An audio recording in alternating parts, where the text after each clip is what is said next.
Hey everyone, it's Imran from Options Insight, back with another macro options spotlight. Remember, like, subscribe, comment, ask questions. We want to get this stuff passed around so more people learn about options. Okay, so stocks managing to reverse early weakness and finish higher on the day yesterday.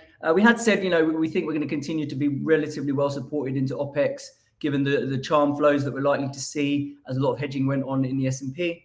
So that continues to be the case. We saw retail sales come out hotter than expected, and that did move the rates market. Again, terminal rates are obviously a lot higher than they were a few weeks ago, but the whole no landing to soft landing narrative is building traction with a consumer that looks relatively resilient. So the market managing to trade well on that. Commodities continuing to slide, however. China remains a little bit under the cosh. Gold also now approaching that key support area that we've been flagging at around 1800, probably about 1% or 2% away from there right now. And then copper also flirting with that $4 level as well that we flagged, managing to bounce off that level overnight, but still not overly convincing that level has held yet. Kind of need to really see getting back above 420 to say that test was actually held.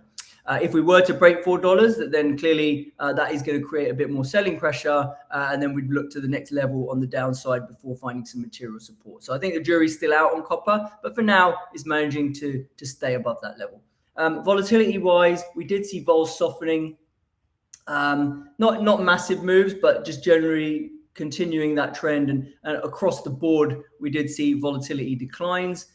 Dealers obviously around these sort of levels of spot into expiry still looking like they're a little bit long, so offloading inventory ahead of OPEX, trying to keep those theta bills down, and realized vol also coming down to like 14.5 on the S&P. So that's not going to be ideal for trading gamma if you are long as a dealer.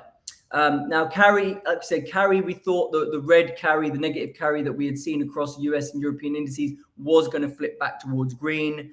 We were saying implied vols often tend to lead realized vols after an event like we had on CPI, and that does seem to be the case as we're starting to see some green come back along these carry indicators. In terms of commodities, we were in deep negative carry in gold. That's kind of evaporated. Again, realized volatility on gold coming down, even though gold spot prices are going lower. Realized vol not really hanging in there. It did get as high as like 19. It's back down to 14 now. And then, uranium is probably your best mover right now, realizing around 35. We've got 15% negative carry there. And we had said, uranium vols are looking quite cheap down here at 30 now. We're looking at 2-year lows in uranium vols. So if you were looking for some sort of breakout in uranium, this is about as cheap as you're going to get the volatility in that space. Skew-wise, drifting lower across most of the equities. Nikkei skew bouncing. That was on the 0 kind of percentile type level, so that needed a bounce, and it found one. And then in terms of commodity skew, we're seeing the likes of gold miners, nat gas, and uranium all seeing skew a bit softer. Okay, in the press, ZeroDTE options. I mean, literally everywhere you look, I'm seeing ZeroDTE come up all over the place. A lot of people talking about it.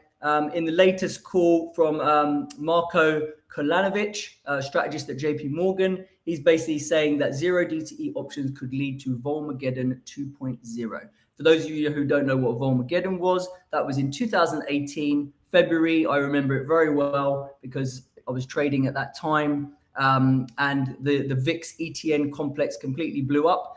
You had not a jobs number, you had a wage growth number that spooked markets with regards to inflation. The S&P started to fall, and what would be a 1%-ish type down day turned into a 4% down day, and VIX exploded and doubled in a day because of the amount of fragility that built up in that part of the market.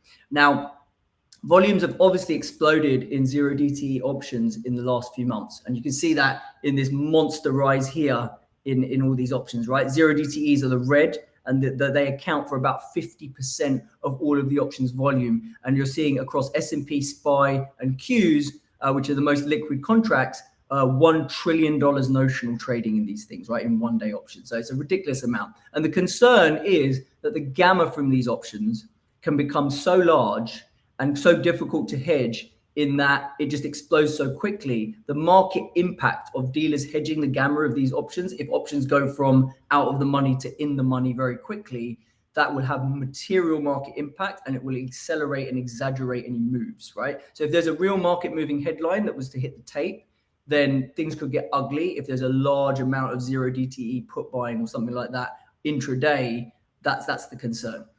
So the conditions for a flash crash of sorts are clearly building with this amount of volume going up in these really short-dated, hyper-leveraged options. So it's fragility in the market microstructure that has got commentators nervous. So the likes of Charlie McGallagher and Nomura, who tends to be all over this type of stuff, he's flagged that if we look here, the Garmin class volatility, and that's a measure of realized volatility that includes intraday swings. So you have the open, the low, the high, the close, not just the close to close. Regular measures of volatility are just looking at close to close vol. But if you include measures that kind of capture the intraday moves, you're seeing that they have been grinding higher. So this is something Jim Bianco's talked about. This is something that I've talked about with Darius Dale from 42 Macro. It's like, it does seem as though the impact of this stuff is, whilst we might be getting mean reversion and volatility suppression from a close to close basis, the intraday volatility seems to be rising. And we are seeing that if we look at the data. It's not massive, but we are starting to see a divergence between what regular realized is doing and what intraday realized is doing.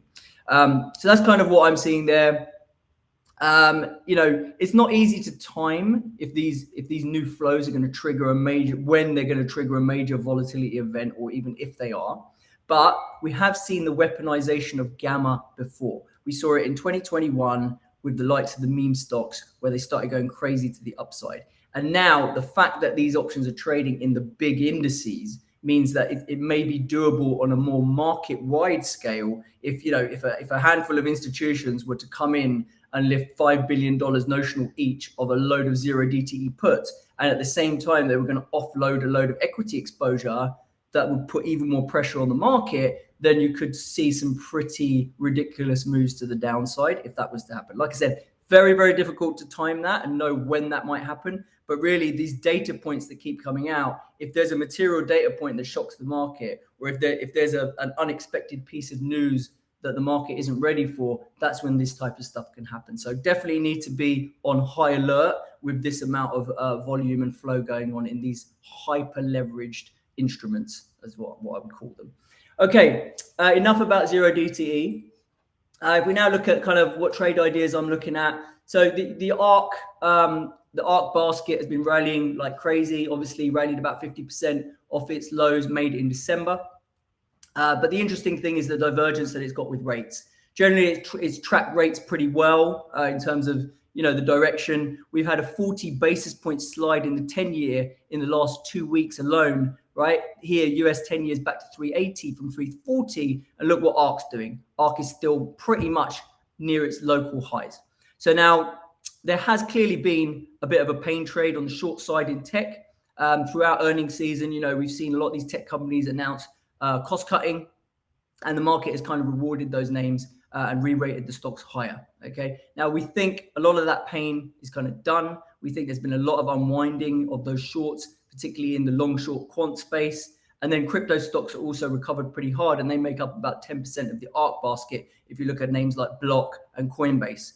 So we think that this ARK basket may be running out of steam. It might have one final push higher, but if we get back up to 50, I mean, that's where we got to in August last year. I think that's going to be a pretty formidable resistance, right, in the near term. So for me, I'm relatively comfortable being short that thing from 50. And then on the downside, looking for a move back towards 35, which would get it more in line with what rates are doing, I think is pretty sensible. Okay, so that's kind of the scenario that we're playing for.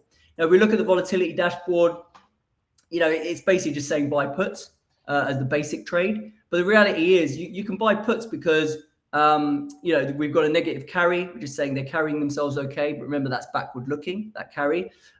Implied vol still at 50. So even though implied vol might be approaching cheaper levels, because this stuff does generally trade at high vol, it's still an absolute level of 50. And if we compare that to all of the other asset classes and the fact that S&P vol's at 16, it's still more than triple that in terms of absolute terms. So from my perspective, I'm not in love with the idea of just buying a load of puts on a 50 vol. Okay. If we look at the skew as well, it's at 9, which means downside's quite expensive.